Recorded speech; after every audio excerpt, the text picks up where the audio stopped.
This is part A according to your book. Okay, 3x minus 7 is equal to 4 minus 8x. So solution, the equation, first of all we write this equation as it is.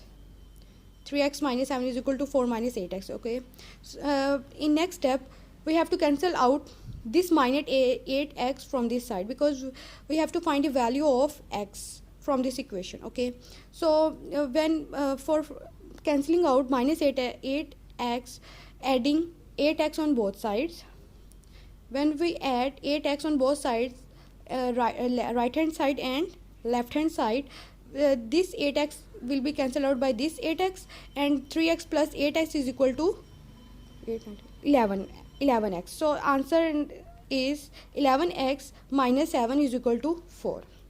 So in next we have to cancel out minus 7 from this side.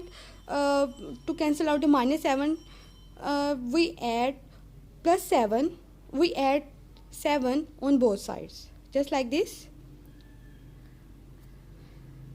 When we add 7 on both sides, this minus 7 plus 7 is cancelled out.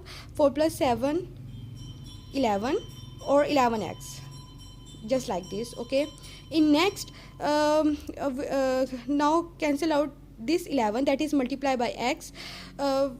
So taking the reciprocal of 11, that is 1 over 11, or you can say that dividing 11 on both sides.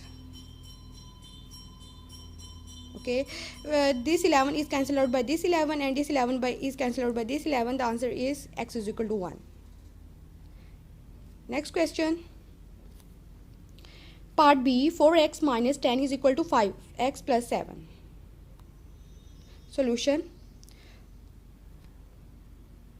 4x minus 10 is equal to 5x plus 7 as it is.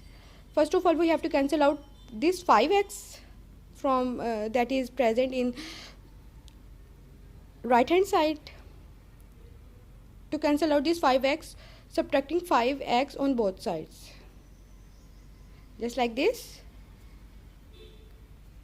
Subtracting 5x on both sides, this 5x is cancelled out by this 5x. 4x minus 5x is equal to minus x. Okay, because